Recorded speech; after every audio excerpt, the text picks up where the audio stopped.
The NCP now, Ajit Pawar of the NCP will have a meeting today to discuss the issue of portfolio allocation. The NCP leaders now gathering for that meeting at Devgiri.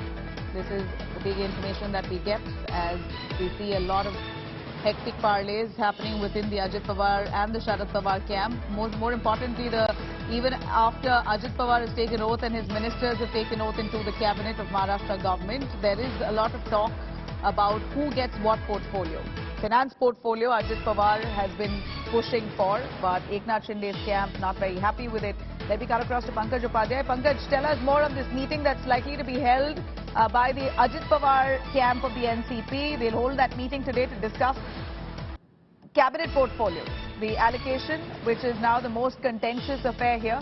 It's going to be important to really see if the Eknath Shinde camp will give up on some plum portfolios to the newly inducted NCP camp.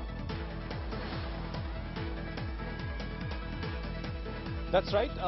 The Ajit Pawar camp has called for an important meeting to discuss the cabinet portfolio issue. Now, senior NCP leaders have started arriving. Praful Patel is here. Dilip Walse Patil is here. Hassan Mushrif is here. Dhananjay Munde was here for a few moments. He's returned, and he says he's going to return in some time. So other senior leaders like Umesh Patil are also inside. And the biggest issue, the burning issue with the NCP of portfolio allocation is going to be discussed here. Remember, just 3 days back, after the meeting here at this very bungalow, Ajit Pawar along with Chhagan Bhujbal, Sunil Tatkare and Praful Patel had marched to Devendra Fadnavis's bungalow to talk about the various portfolios that NCP is expecting. But the fact remains, after yesterday's all critical developments at Chief Minister's bungalow, wherein the Shinde camp ministers and other leaders had gathered, and there was heated argument, and they were of the view that the finance portfolio just cannot be given to the NCP. Now, this remains a bone of contention. NCP is demanding finance portfolio at all costs, saying that now they are a part of the government, they are part of the alliance, and they will be supporting the Bharatiya Janata Party, not just in the state elections, but at the national level as well. They will be a part of the alliance. They need to be given this finance portfolio. Now, this has become a very critical issue.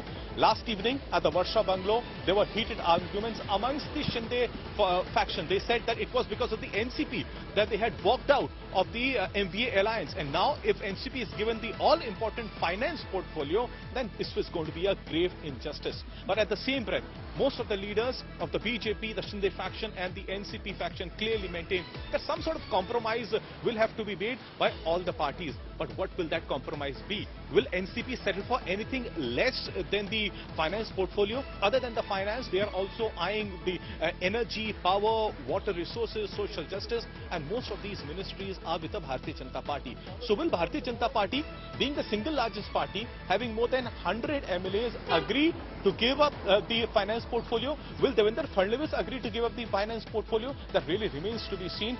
For now, all important critical meeting are expected to start in some time. Senior NCP leaders of the Ajit faction have already started gathering. So while we thought that the focus will remain in Delhi for the all-important national executive meeting that has been conducted by Sharad Pawar in Mumbai too, there's bound to be action because Ajit Pawar has now called in for an important meeting to discuss the portfolio allocation. Nabil.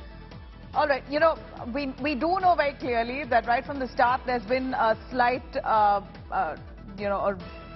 resistance from the Eknath Shinde camp itself, not to give plump portfolios to Ajit Pawar and camp, particularly the finance ministry. We know that they've been hesitant, they've got reservations against it because they allege that Ajit Pawar, when he was the finance minister with the Mahavikas Aghadi, did grave injustice to the Eknath Shinde camp. They were not given funds. There was a lot of issues that they faced with Ajit Pawar as a finance minister in the MBA government. So based on that, they claim that this should not be awarded to him. But what happens if Eknath Shinde refuses to give finance to Ajit Pawar? Is he still okay to take any other portfolio, or is this going to be a real hard bargain? I think it all boils down as to what sort of a compromise, is kind of reached by all these alliance partners. This is going to be a very, very sticky wicket for all the three alliance partners.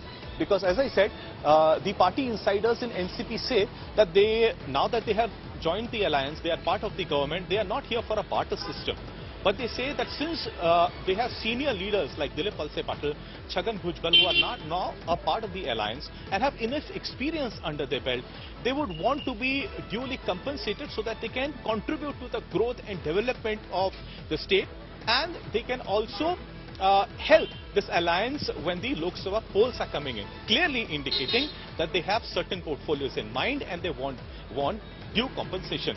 But it is not going to be easy, considering the fact, the aggressive stance now that the Shinde faction has taken. Now the last cabinet expansion took place way back in August 2022, and most of the Shinde faction leaders maintain that they have been waiting since then. Right now, the equation of the cabinet is like 9 plus 9 plus 9, 9 of the BJP, 9 of the Shinde faction and 9 of the Ajit Pawar camp. 43 is the maximum number of the cabinet berths that can be there. And additionally, today, Ramdas Athavale has said that he's been promised long back by Devendra Fadnavis that he'll be given a single berth as well. So he's also jumped in this entire competition. So it really remains to be seen what sort of compromise at least Eknath Shinde wouldn't have even imagined that there would be a third player in the mix. He joined hands with the BJP just barely a year ago, was given the Chief Minister's chair, and now in less than a year, and a year ahead of 2024,